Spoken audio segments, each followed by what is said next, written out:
নমস্কার, আমি মোতাহার হোসেন।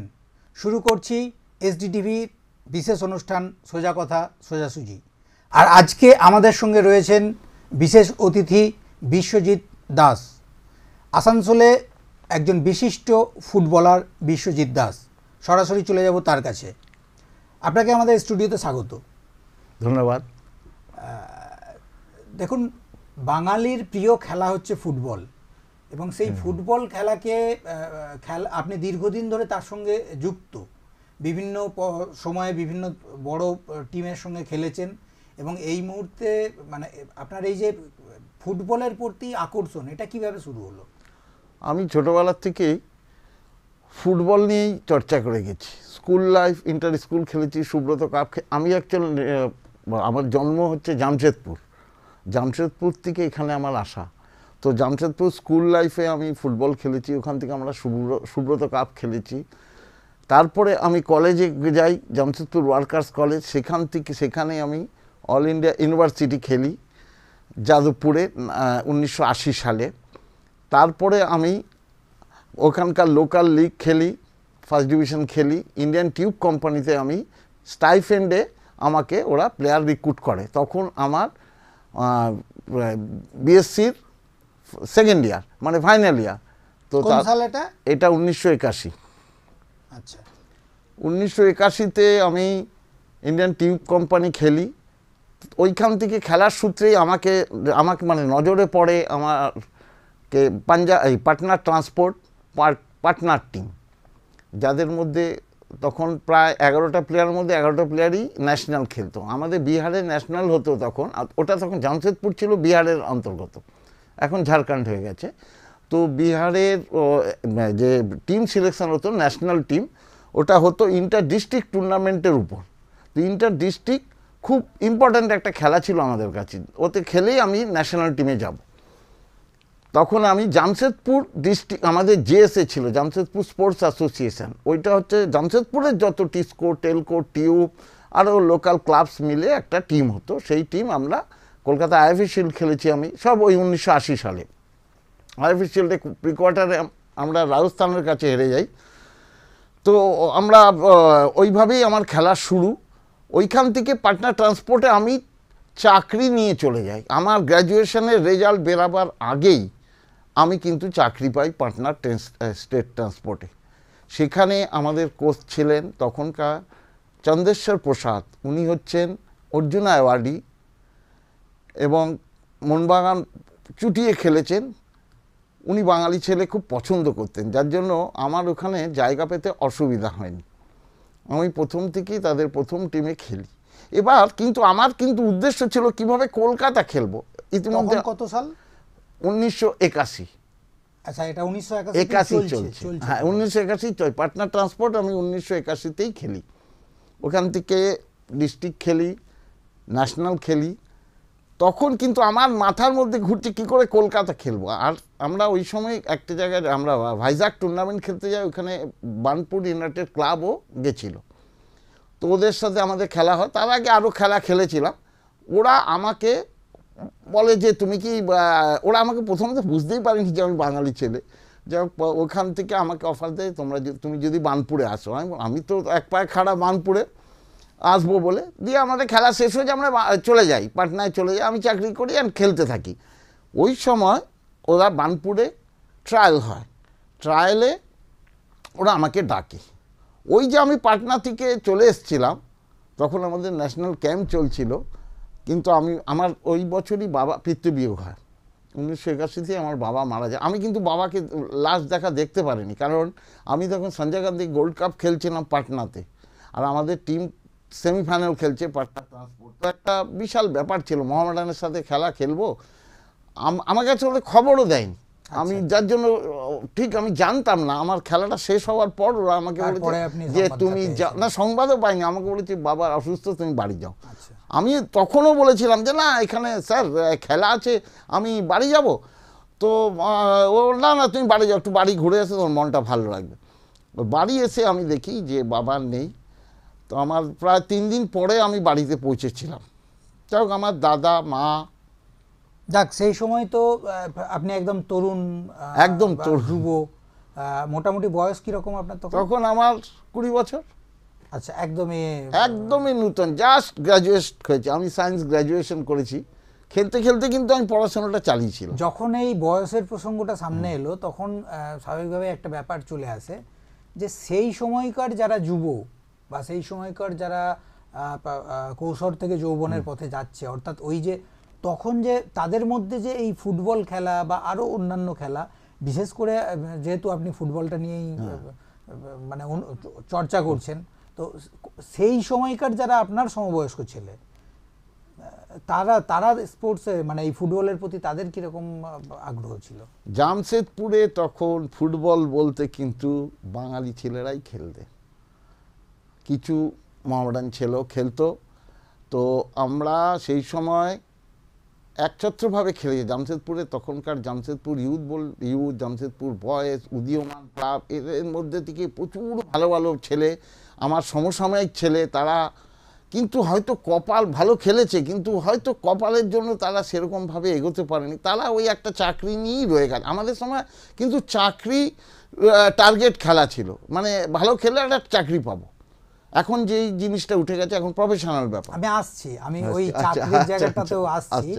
তো সেই সময় মানে যারা ফুটবল খেলার প্রতি যে আকর্ষণ বা ফুটবল খেলাধুলা করা, শরীরচর্চা করা, সেটা আপনি যেমনটা বলছিলেন আপনার কথা অনুযায়ী যে বাঙালি ছেলেরাই সেই সময় জামশেদপুর এলাকায় ম্যাক্সিমাম খেলতো। দেখুন, ফুটবল খেলার প্রতি বাঙালির যে একটা অন্যরকম অনুভূতি, অন্যরকম একটা আবেগ রয়েছে, এটা তো বলা অপেক্ষা রাখে না। তো সেই সময় কি অন্যান্য ছেলেদের মানে এই আগ্রহের ব্যাপারটা কি সেই সময়ও ছিল? হ্যাঁ, অন্যান্যরাও ওর মধ্যে তখন উঠে আসছে। আদিবাসী ছেলেরাও আস্তে আস্তে উঠে আসছে। তখন আমার সময় কি অনেক আদিবাসীও ভালো প্লেয়ার ছিল, তারাও পরবর্তী লাগে ওই চাকরি অবধি তাদের শেষ, তাদের জীবনের আর উপরে যাওয়ার টার্গেট ছিল না। কিন্তু সেই সময় খেলাধুলার মানটা কীরকম ছিল, বিশেষ করে ফুটবল খেলার মানটা, মানে সামগ্রিকভাবে যদি দেখা যায় সেই সময় কীরকম ছিল? আমাদের দেখুন, এইটা একটু তর্কের বিষয় এসে যায়, কিন্তু আমাদের সময়ের কথা আমি বলছি না, 80 to 90 দশক অবধি ফুটবলের মান বলতে যে স্কিল জিনিসটা, সেটা কিন্তু অনেক বেশি ছিল। যেটা বর্তমানে স্কিল উঠে গেছে, তার মানে এই না ফুটবল খেলাটা খারাপ হয়ে গেছে। বর্তমানের খেলার মধ্যে খেলাটা হয়ে গেছে অঙ্কের খেলা। এবার এখন সমস্ত টিম মানে একই লেভেলের টিম, কোনো দিন কে ক্লিক করে যাবে কেউ বুঝতে পারবে না। আর আমাদের সময় ছিল এক একটা টিমে অ্যাটলিস্ট 4 থেকে 5টা প্লেয়ার, মানে তখনকার দিনে কৃষাণু, বিকাশ, এদের কথা আমি বলছি, শিশির, আরও প্রচুর ছেলে ছিল যারা আমার কন্টেম্পোরারি। তো তাদের স্কিল আমি এখন অবধি আমার চোখে পড়ে না, কিন্তু তাদের সেই সময় আপনার কথা অনুযায়ী প্লেয়ারদের স্কিল ছিল, কিন্তু খেলাধুলা সার্বিকভাবে যে খেলাধুলার একটা মান বা খেলাধুলা সম্পর্কে সাধারণ মানুষের যে আগ্রহের জায়গাটা বা প্রশাসনিক ধরন যে বিভিন্ন টুর্নামেন্ট করানো বা ছেলেদের যুবদেরকে উৎসাহিত করা খেলার প্রতি, এই সার্বিক যে ব্যাপারটা সেটা কীরকম ছিল? প্রশাসনিক যে সাহায্য তা তো ছিলই, কারণ তখন অনেক বড় বড় টুর্নামেন্ট আমরা খেলেছি যেগুলো বর্তমানে বন্ধ। দার্জিলিং গোল্ড কাপ এখন বন্ধ, ডুরান্ড বন্ধ, রোভার্স বন্ধ, সেগুলো কিন্তু আমরা খেলেছি। ফেডারেশন কাপ বন্ধ, তার পরিবর্তে কি এসছে, আইএসএল এসছে, আই লিগ এসছে। কিন্তু তখনকার খেলার মান এবং দর্শক বা শ্রোতাদের মধ্যে তার একটা চিন্তাধারা অনেক বেশি ছিল। আর তখন তো টিভি আসেনি না, যার জন্য কি হয়েছে, তখন কিন্তু লোকে মাঠে আসতো। 60 পয়সা টিকিট ছিল ইস্টবেঙ্গল মাঠের গ্যালারি। একদম আমরাও দেখেছি মানুষ, বিশেষ করে যখন ওই গ্রামগঞ্জে যে খেলাগুলো হতো, মাঠে মানুষ মানে লাইন ধরে মানুষ যেত খেলা দেখতে, এবং তখন ফুটবল খেলা মানে একটা অন্যরকম বিষয় ছিল। আমরা অনেক খেলা দেখেছি যেখানে পাশের গ্রাম থেকে মানুষ খেলা দেখতে আসতো। বিশেষ করে এই শীতের সময় আমরা দেখেছি যে 1:30 2টো যখন বাজলো দুপুরে তারা খাওয়া দাওয়া করে দলে দলে মানুষ আসছে খেলা দেখতে। এই ব্যাপারটা তো এই ব্যাপারটা এখন হারিয়ে গেছে। এই জন্য তার জন্য সেটা খারাপ কিছু না, আমরা এখন ঘরে বসেই সে খেলাটাকে উপভোগ করতে পারছি। এবং আরো এখন ধরুন আগে যেমন লাইভ খেলা দেখলে তার একটা আলাদা ব্যাপার মাঠে গিয়ে, আর এখন ধরুন টিভিতে আমরা রিপ্লে দেখছি বা ইত্যাদি আরো অনেক কিছু, ওইটা আবার আরেকটা অ্যাডভান্টেজ। এটা অ্যাডভান্টেজ, হ্যাঁ আমি বুঝতে পারি কোনটা ভুল হয়েছিল কোনটা ভুল হয়নি। বা এখন কোচদের স্ট্র্যাটেজি ঠিক করে ওরা টিভি দেখে বা ওদের ম্যাচ রিভিউ যে করে, ওই টিমের সাথে আমার খেলতে হবে, তার উইকনেস কি, তার স্ট্রং পয়েন্ট কি, এগুলো আমরা এই সুবিধাগুলো এখন এসে গেছে। সেগুলো কিন্তু আমাদের ছিল না। তো এখন তো ধরুন এই আপনি যে দীর্ঘ এতগুলো বছর ধরে এই অনুশীলনের সঙ্গে যুক্ত, ফুটবল চর্চার সঙ্গে যুক্ত, কি মনে হচ্ছে মানে তখনকার পরিস্থিতি আর এখনকার পরিস্থিতি? চর্চা তখনও ছিল, চর্চা এখনো আছে। এই প্রসঙ্গে এসে যায় কিছুটা সিস্টেম, যে একটা খেলা যে তৈরি হবে তার যে সিস্টেম আছে, যেমন 4-3-3, 4-2-4, এই সিস্টেমগুলো আস্তে আস্তে মডারেট হয়েছে। 1850 সালে কিন্তু এই সিস্টেম আসে, তখন 2-5-2-4-5 খেলতো, 5-4-9, 2-3-5 খেলতো। তো যখন অফসাইড রুল আসে তখন এই সিস্টেমটা চেঞ্জ হয় আস্তে আস্তে। ব্রাজিল 70 ওয়ার্ল্ড কাপ চ্যাম্পিয়ন হয় 4-2-4। 1966 ইংল্যান্ড চ্যাম্পিয়ন হয় 4-3-3 সিস্টেমে। আর 90 ওয়ার্ল্ড কাপ চ্যাম্পিয়ন হয়েছিল জার্মান 3-5-2 সিস্টেম। এই 3-5-2কেই কিন্তু বলা হয় ডায়মন্ড সিস্টেম। যেই ডায়মন্ড সিস্টেম আমাদের কলকাতায় শুরু করেছিলেন অমলদা। আমি তখন জর্জ টেলিগ্রাফের নিয়মিত প্লেয়ার। আমি মাঝে মাঝে জর্জ টেলিগ্রাফ আমার প্রথম ক্লাব কলকাতায় জর্জ টেলিগ্রাফ। যখন আপনার কথাটা উঠলই তখন খুব স্বাভাবিকভাবেই একটা ব্যাপার সামনে চলে আসে, আপনার কোনো স্মৃতি, আপনার কোনো ভালো স্মৃতি যেটা দর্শকদের সঙ্গে আপনি শেয়ার করতে পারবেন? স্মৃতি বলতে প্রচুর স্মৃতি জড়িয়ে আছে আমার। বা আপনি কোন কোন বড় ক্লাবের সঙ্গে খেলেছেন? কলকাতায় খেলাটা যখন বলছিলেন যে যেমন কলকাতার স্বপ্ন ছিল একটা। হ্যাঁ, আমার স্বপ্ন ছিল কলকাতা, যার জন্য কি বানপুর ইউনাইটেড জয়েন করার পরেই আমি যখন বানপুর ইউনাইটেড হয়ে বাইরে টুর্নামেন্ট খেলতে গেছিলাম তখন ওখানে কলকাতা টিম কিন্তু আমাকে ডেকে নিয়ে গেছিল। আমি কারোর সাথে, কারণ আমার কলকাতায় কোনো কেউ ছিলই না। আমি তো ঠিক সেই রকমই আমি কোনো স্মৃতি যেটা দর্শকদের জন্য আপনি শেয়ার করতে পারবেন। তো প্রথম স্মৃতি হচ্ছে কিন্তু আমার বানপুর মাঠে, বানপুর ইউনাইটেড ইসকো চ্যালেঞ্জ ট্রফি, আগে রাউটলেস শিল্ড ছিল, আমাকে যখন নিয়ে আসে তখন আমার জয়েনিং হয়নি। 1981 কথা বলছি, তখনও জয়েনিং হয়নি। জয়েনিং হবে বলে ওরা আমাকে নিয়ে এসে ওই ম্যাচটা 1981-তে পাঞ্জাব পুলিশের সাথে আমরা ফাইনাল খেলছেন। বানপুর মাঠে তিল ধারণার লোক নাই। সেই মাঠে আমি 2টো গোল করি এবং এখন বলতে একটা ভেতর থেকে চলে আসে যে বানপুর মাঠে বানপুর ইউনাইটেডকে প্লেয়ারদের দর্শকরা সাপোর্ট করতো না, কারণ ম্যাক্সিমাম ছেলে বাইরের ছিল। কিন্তু আমি আর আমার বন্ধু ছিল কমল ঘোষ, এরা যখন বানপুর ইউনাইটেড হয়ে খেলি, জীবনে কোনো গ্যালারি থেকে কোথাও কেউ কোনো খারাপ কথা আমাদের বলেনি। আজ পর্যন্ত সেই সম্মানটা আমি পেয়ে এসেছি। তো তার মানে এই 1981 সাল এটা কিন্তু আমার টার্নিং পয়েন্ট, মানে টার্নিং সাল। আমি পাটনা ছেড়েই আসি 1981। পাটনাকে কোথাও কিছু বলিনি, এসে বানপুরে জয়েন করেছি। আমার সমস্ত জিনিসপত্র পাটনায় রয়ে গেছিল। ঠিক। আজকের যে আলোচনা ফুটবলার বিশ্বজিৎ দাসের সঙ্গে, সেই আলোচনা জমে উঠেছে। তবে একটা ছোট্ট বিরতি নিতেই হবে। আপনারা দেখছেন এসডিটিভির অনুষ্ঠান সোজা কথা সোজাসুজি। ফিরে আসছি একটা বিরতির পর।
ফিরে এলাম বিরতির পর, আর আপনারা দেখছেন এসডিটিভি প্রেজেন্ট সোজা কথা সোজাসুজি।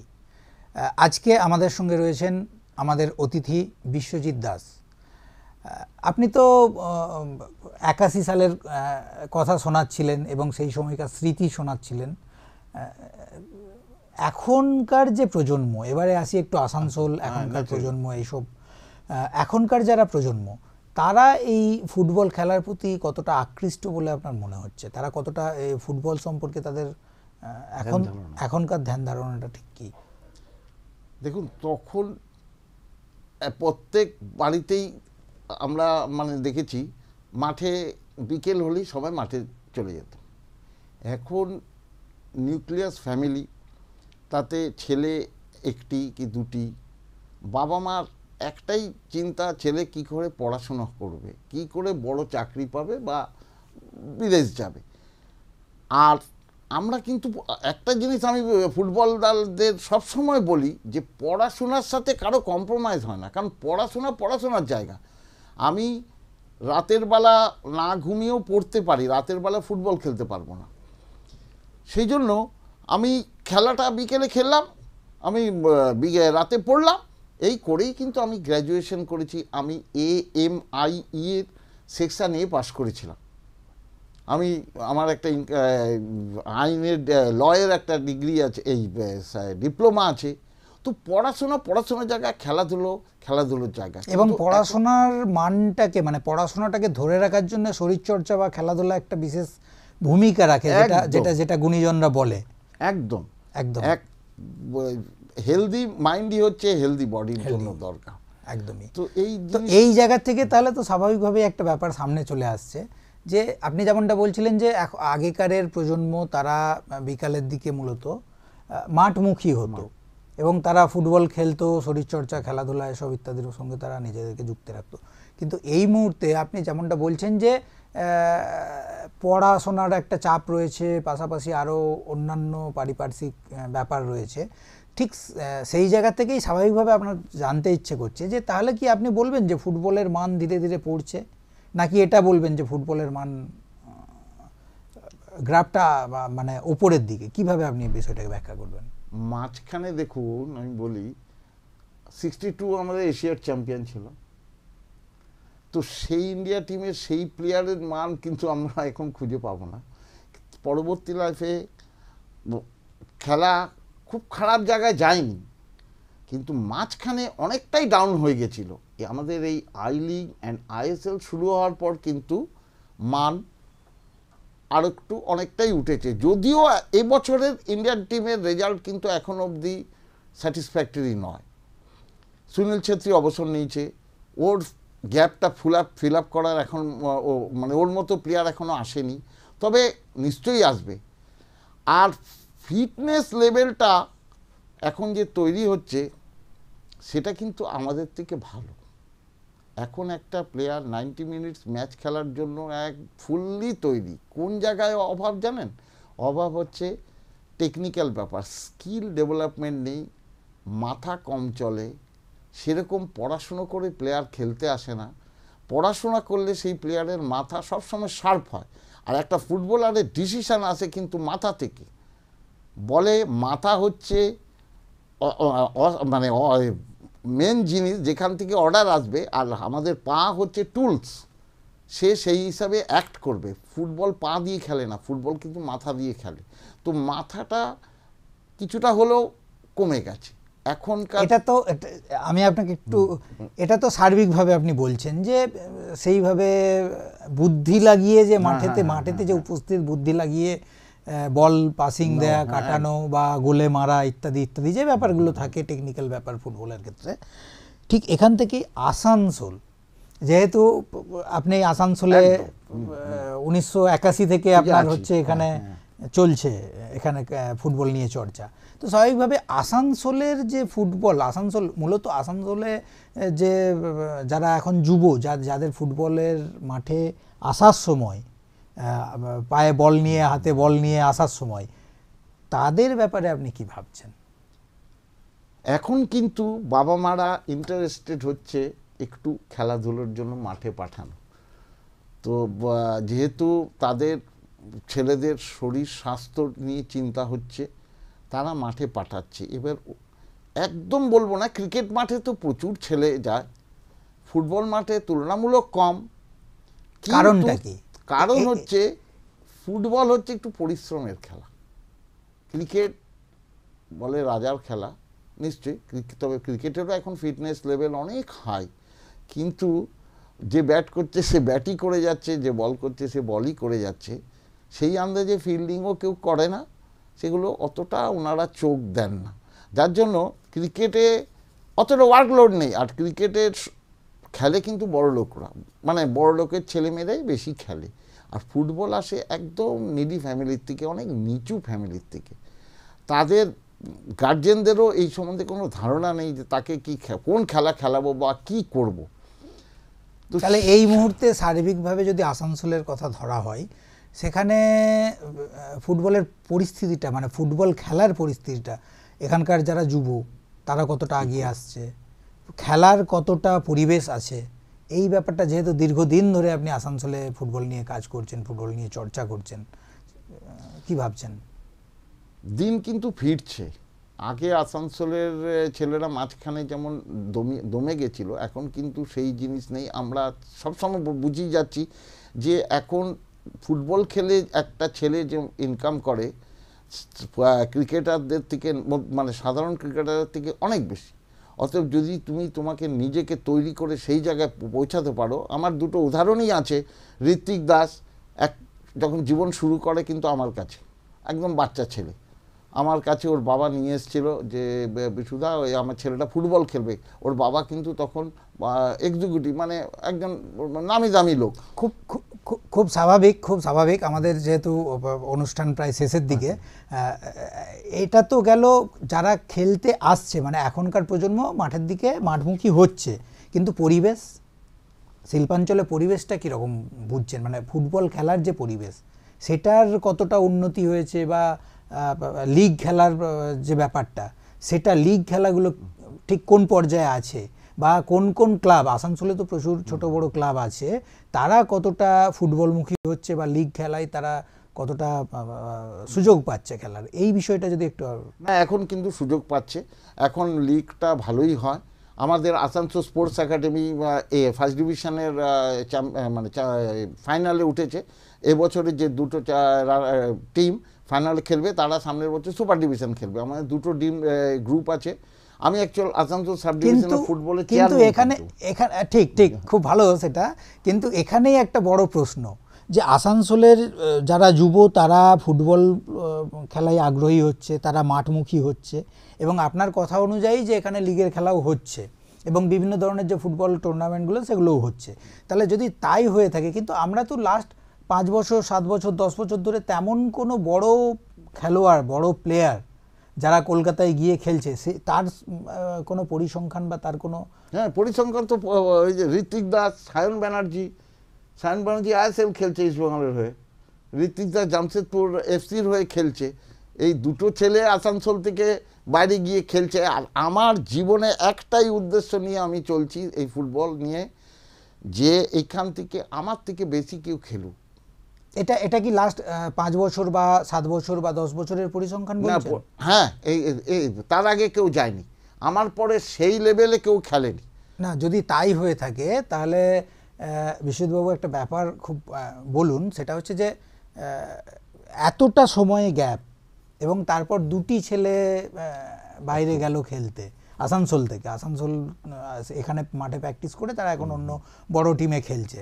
তো মানে আরেকটু বেশি হলে কি ভালো হতো? মানে কি বলবো, আরো বেশি হওয়া উচিত ছিল, হয়তো কোনো কারণে হয়ে উঠতে পারেনি, হয়তো আমাদেরই কিছু ভুল ভ্রান্তি আছে, কিন্তু এরা দুজন হচ্ছে ম্যাক্সিমাম লেভেলে পৌঁছে গেছে।